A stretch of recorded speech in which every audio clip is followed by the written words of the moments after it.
Hey everyone. Uh, Perhaps the two key questions of this entire course are listed on the slide here in front of you, right? Why utopia? Why dystopia? Um, why have, in every age of history, just about, have people envisioned a world perfected? And why, particularly in recent times, the last 150 years or so, have people turned away from that and started to envision societies where things have gone horribly awry, right? What the fact that we as a species have asked these questions for so long and in so many ways and made so many attempts to answer this, right? What does that say about us, about human nature? I think that there are some very deep questions that we could delve into that are kind of follow from these basic questions of why utopia and why dystopia. I want to talk through a number of reasons today. This is not by any means an exhaustive list, and I would encourage you in discussion boards, in conversations in class, right, to delve into some of these things, to give your own opinions about it, right? Let's start with utopia. So, utopia, the name utopia, the word utopia, of course, was invented by Thomas More in the early 16th century.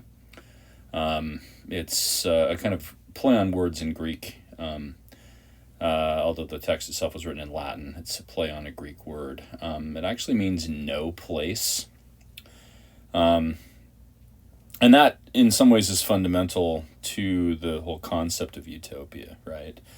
The idea is we have not yet reached this. Our current reality, it has a lot of imperfections built into it, but perhaps we can envision a world where all of those imperfections have been ironed out and the world has been made right. We are approaching this ideal. Ideals are, I think a good definition of that would be principles of perfection, right? The things to which we strive.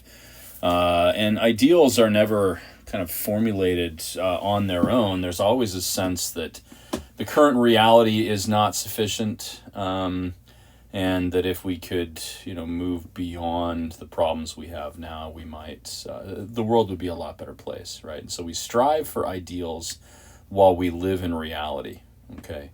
So utopia partakes of that dynamic or that dialectic.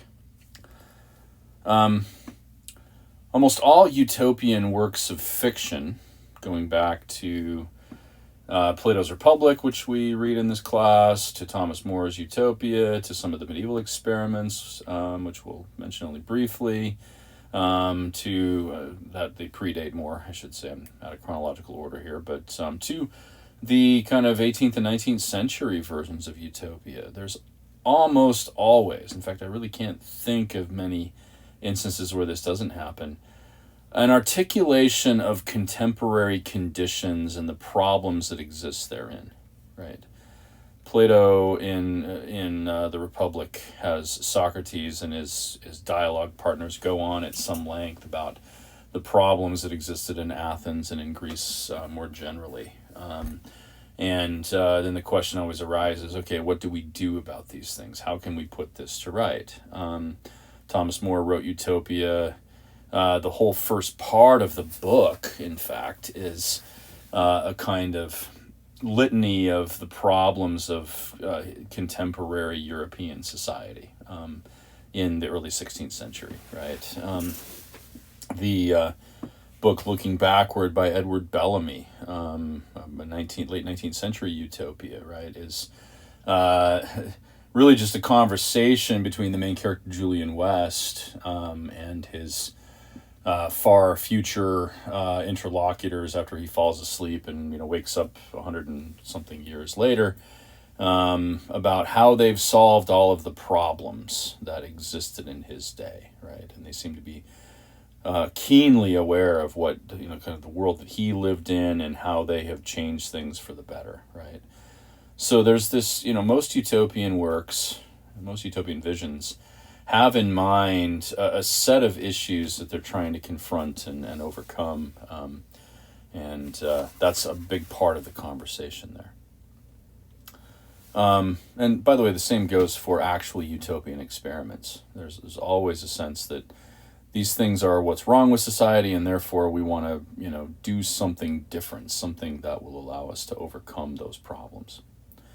In a lot of utopian works, there's the potential of the unknown.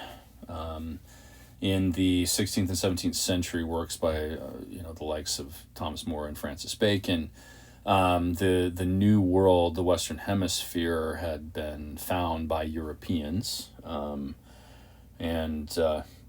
they were previously unaware of it, of course, even though there were millions of people already living in the Americas. But this seemed to present to them a kind of blank canvas upon which they could paint a different world, or at least there was the potential that somewhere in this heretofore undiscovered part of the world, we can find a society that has perfected things, or that does things much better than we do, right? The future is in some way the unknown. Looking backward takes place in both its 19th century part and its, in the year 2000 part, takes place in the city of Boston. But the unknown in that case is the distant future, right? What's going to happen? How will we confront the issues? How might we overcome these things, right? So there's always the potential of the unknown. And going along with this is a great deal of optimism, and we might say faith in the notion of progress, that we as a human species are tending toward the better. Now, we've already discussed this in kind of connection with thinking historically, but almost all utopian works take place in the future, or at least they hint at what's going to come of the future, along with the notion that we are on a good path, and eventually we'll have these things figured out. This was particularly keen in the 19th century, in large part because there was a great deal of optimism in that period about the results of the scientific revolution, right? That we have figured out the basic laws that govern the universe. Well, there must be laws that also govern human behavior. And if we just figure those out and tweak things slightly, we can achieve utopia. And so that's acute during that period. It really is a factor, and we'll talk more about that later on. And so utopia seems to be born of a great deal of optimism, but it might be said that at least in some utopian works, and maybe even in some utopian experiments, there is an element of cynicism, right? I never know whether to take Plato seriously or particularly Thomas More seriously. I mean, were they really that optimistic that things could be done? Plato kind of comes out and says, well, this is just an ideal. Almost certainly people will not go for this. And he seems to have in mind the fact that the Athenians had killed Socrates, the guy who's proposing all of this stuff in the first place. And so this is just a kind of pie-in-the-sky idealistic vision of things, but it's not actually going to happen. Plato seems to be highly cynical about this. Thomas More, there's room for interpretation there. He hides his true opinions, I think, other than to give us possible indications of, that utopia is nowhere or no place. Raphael Hythloday seems to be, that word means something like purveyor of nonsense. That name Hythloday, and then moros actually means something like fool, right, or gullible one. And so More may be saying, oh, this all sounds great, but I'm really just playing with this story. I don't actually think this is going to happen, and I'm not sure that I want it to happen. So that's a point for debate.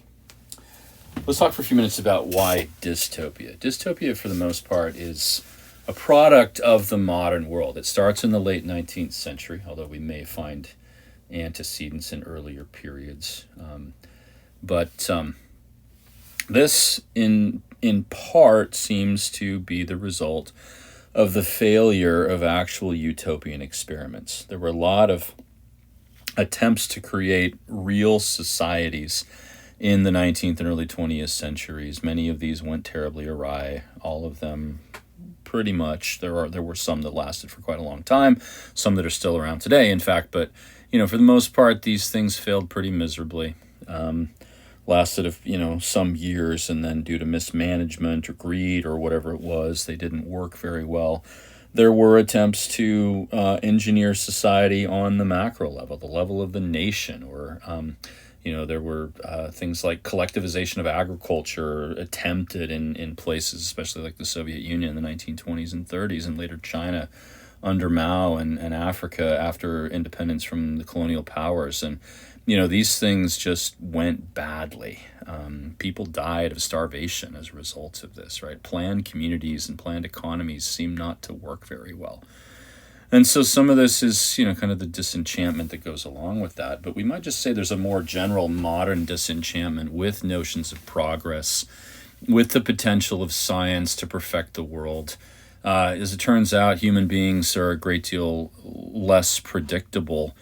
We don't seem to obey immutable laws like natural phenomena do. You can't take the principles of like the natural sciences, like physics or chemistry or something like that, and apply it to human life, right? We don't always behave in predictable fashion.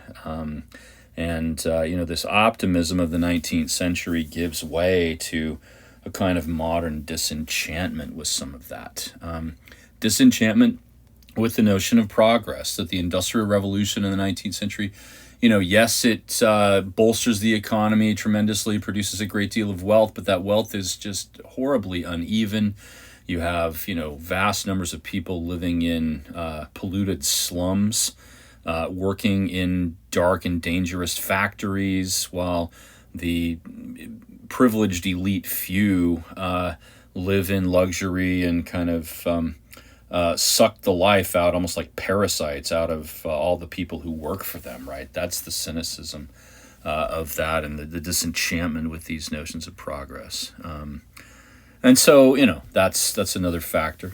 I don't think we can dismiss that dystopian stories are appealing. I think this is especially the case in the last maybe 20 or 30 years, when dystopian fiction has just exploded, especially in young adult novels, the Hunger Games and the Divergent series and the Maze Runner, and we could go on and on, right, about dystopian romance, young adult fiction kind of stuff.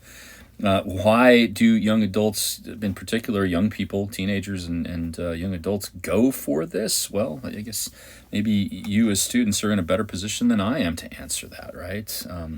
What does this say? Does Dystopia just make for a good story? That may be a big part of it. And then last point here. I hope that you can see over the course of this term, as we study this material, that a lot of the modern takes on utopia and dystopia often just retread ideas that were first raised in the ancient world. Okay, they're kind of bookends of this course. The first one is Plato's Republic. This, of course, an ancient text, but then toward the end we watched The Matrix as one of our assignments. And I think you'll see that The Matrix is, in a way, just a retelling of Plato's cave allegory as contained in the Republic, right? That if a person grasps reality, well, maybe that's not quite so pleasant as it sounds sort of idealistically, right? And these questions are still open for debate. So ancient ideas continue. They have never been adequately answered. And I think that they will continue to be used, debated, and continue to excite the imagination for some time. All right, hopefully that gives us a sense of why this topic is important. This leads us into a discussion of the historical contexts of each of these utopian works that we'll be reading, as well as eventually the utopian experiments that we'll be covering in class.